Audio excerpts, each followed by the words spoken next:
Hey everybody, this is Monica with King's Titan Homestead, and I have been gone for 2 weeks. We're going in the garden to see how the garden fared with Dan as its caretaker.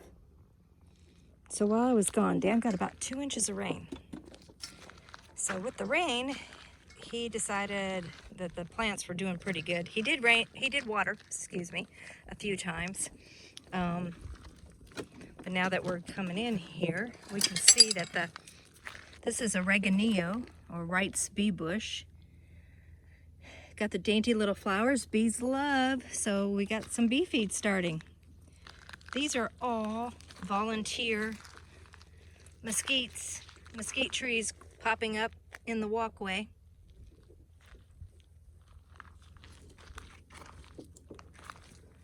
Everybody's looking pretty good in there. Lots of weeds, lots of weeds. Oh my goodness, look at all the weeds. Oh, we have some new artichoke agave pups, and some of the cholla looks like they dropped off. I'll have to plant those, the spruce cone cholla.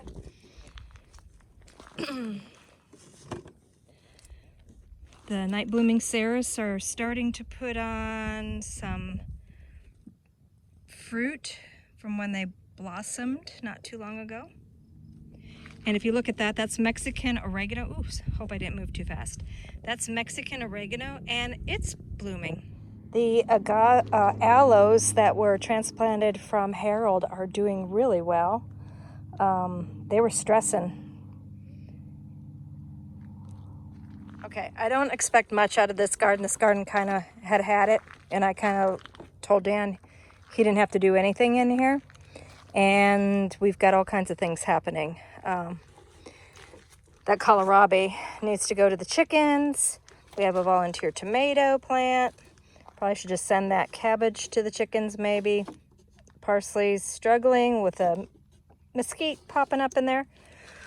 But we have a bunch of baby eggplant in there. And I had pulled the collard greens before I left. Saved all the seeds.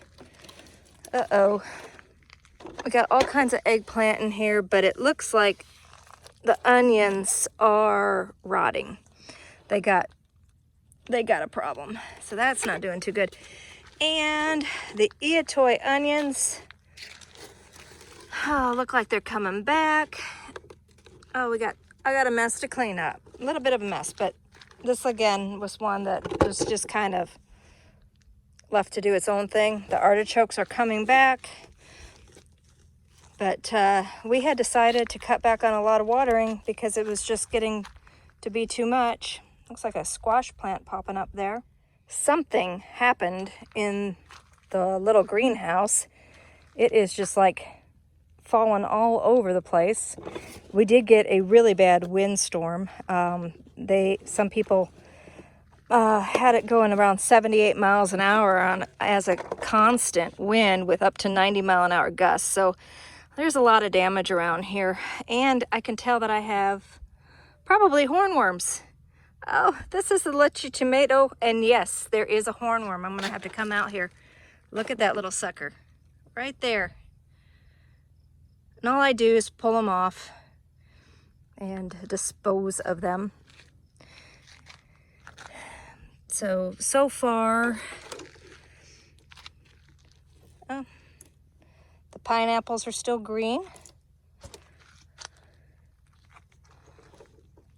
Some things that's mint from Cheryl still, and amaranth. The sorrels didn't make it. I don't know what that's called. A lady from a bee removal gave me that, but that's looking fabulous. That loves this weather. Oh, there's one of the red sorrels. Pepper, lemongrass. These are hanging in there. There's the loofah ready to be harvested. And there was a little baby loofah when I left, and it does not look like it made it. Here's some of the garden. We got the salvias still going, looking pretty good. But look at this windstorm took out a glass table. Dan Dan cleaned up a little bit in here, but there's still, he said it was really hard. Of course, look at all the glass fragments that were in there. Got the Navajo sunset and the, I don't even remember what that is. I thought it was borage, but maybe not. Armenian cucumbers. Oh, they're flowering. Any of y'all doing anything? Huh? We got some flowers. I don't see any babies, so it's not like maybe they're not setting fruit. Oh, bummer. Oh, there's one.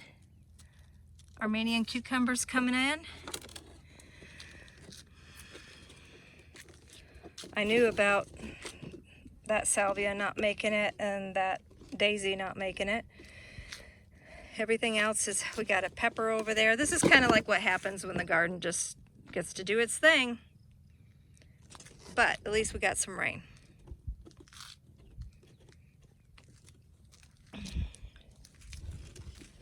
At least we got some rain.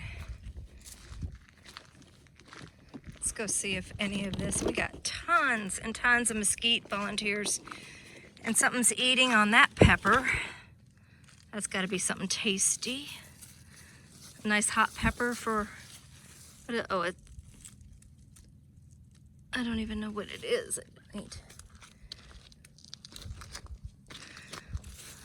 Yeah, they're just looking sad. We got a zucchini in there.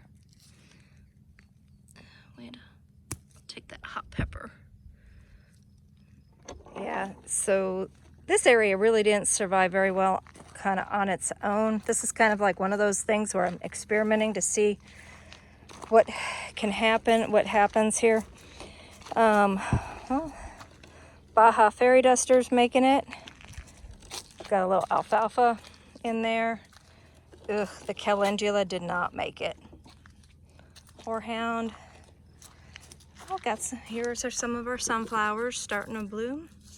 Sunflowers are the wild sunflower from the seed pack from the Native Seed Search is looking like a wild sunflower. But look at this. This jumped. This got damaged. It ripped off the shade cloth and it completely jumped. What did it jump, like 1.5 feet? Look at that open space behind there. These plants were right up to that board last time. So this whole thing moved during the storm. Holy smokes. Man, these wind gusts were crazy. Oh, what do we got in here? This is kind of like hunting for Easter eggs. It's a funky, ooh, look at the size of that yellow squash. My goodness, that one needs to come home. And our weeds, wild aster, so we leave those for the bees. Another baby. I would normally pick that because I like my yellow squash nice and tender, but we have got a thing going on with yellow squash being really, really big, so I think I better eat those first. On this side, we got more. We got a gray zucchini down in there. We got a big old yellow squash again in there. And then these look like they might be, oh, they're still tender. Might be I can't remember what type they are that can get this big one and still be eaten. We got some big, really big okra going on. Dan did not pick anything. I think he picked like one yellow squash and one zucchini while I was gone for 2 weeks. Okay, I picked some more of the okras. This is another area. I'm gonna leave these eggplant go. They're still babies, but look at that. There's a beautiful another squash coming in there. Lots of little squashes coming in there. And this area kind of really doesn't have anything. I think I need to fertilize some too and really start putting some good water to them. They've been not getting the water at a regular interval, so they don't like that. But the vines is starting to go crazy, which is a good thing. The problem is when you don't cut stuff and we don't harvest, the plants kind of think that, you know, that's the end of it and they stop producing. So I'm really hoping I can coax these plants into continuing to give me some more food. This I knew was going to be pretty scary in here. Oh, the tomatoes, they just do not like not being tended to, and they really, really look neglected. Water, No water, and I'm one of them that like the wild tomato, where I have to go digging for stuff, and I don't mind that because to me it helps shade, you know, the understory. But there was something, there's definitely got a problem with hornworms in here. Everything just looks like it's being eaten. So I am going to have to come out here and find all the hornworms. Look at that right there is what's left over after a hornworm's been here. So yeah, we got sign of hornworms all over the tomato patch. But oh my goodness, what are you doing over there, Mr. Zucchini? Now Dan's got a big one already in the refrigerator, even bigger than that, but that has got to get picked. That's way too big. I am really lucky that we did not have one of our pheasants in here. The door ripped out during that hard wind. Lost a canna lily. Everybody in here is looking pretty good. Strawberries seem happy, although they need weeded. They're not dead, which is basically all I was really going for. Dan is not a gardener. He does not. He'd rather just go pick it from the farmer's market. Oh, cucumbers are not happy. And oh my goodness, look at that really cool. Look, these are all mushrooms. I got mushrooms. Weird looking mushrooms. Got them. And then those little faded guys, those are all mushrooms in there. When I left, there was baby cucumbers on the plants, but well, at least they didn't die. Maybe we can pull them back. The currant bush is all stressed out. The gardenia is dead. The chocolate mint is doing good. Got some basil that's just popped up here and there. I don't really care. Lost a chrysanthemum. Holy basil's blooming, which the bees love. That's nice. I threw out some potatoes before I left real quick. I was in the middle of some, and I got sweet potatoes starting, which is nice. Grapevines, my Tacoma grapevines. It looks like we lost one grape to this whole ordeal. Horehound, I don't even know what that's. Something I planted, but I lost the marker on during a bad windstorm. I lost my tarragon.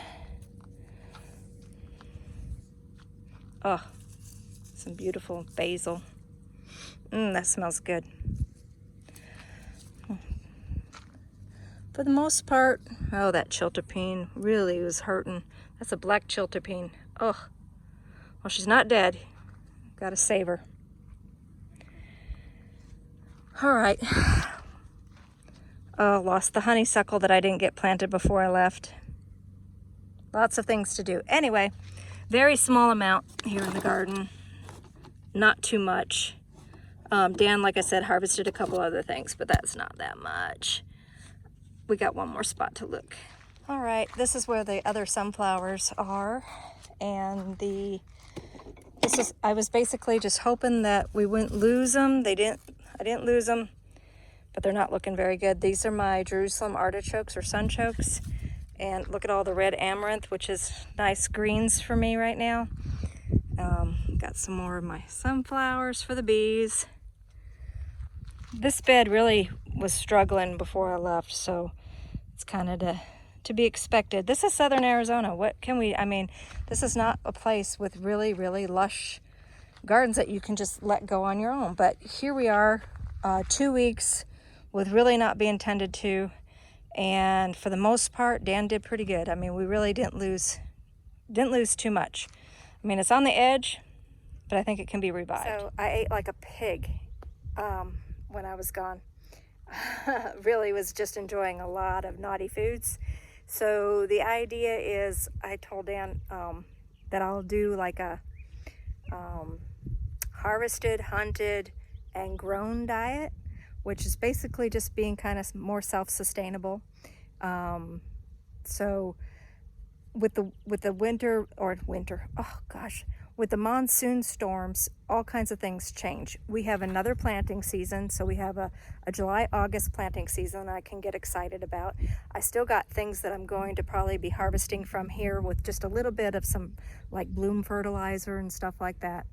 And wait till you see all the things that are popping up in the desert. As I was driving, Dan picked me up from the airport, and as we were coming home, I was getting all excited about all the things that can be harvested. Here's one of them. Check out all the mesquite beans. These are in an area that got irrigation before I left. And so these trees in my garden blossomed beautifully and are putting on beans. And you need to pick them when they're in the tree and not on the ground. The ones on the ground get too much, they get like a mold in them and insects, so you don't want to do that. You definitely need to get the ones that are up in the tree. So we're going to be doing some recipes with mesquite beans, and I'm also going to be doing some recipes with some purslane and some amaranth or pigweed, just all kinds of stuff that I'm going to be harvesting here pretty soon, and from the desert, just stuff that the desert provides for us. So yeah, I'm a little overweight right now. I'm actually the biggest I've ever been in my life. There's prickly pear fruit out there. There's all kinds of things. So I will be doing, showing what I'll be eating and hopefully giving you guys reports at maybe losing some weight here. Wish me some luck. Look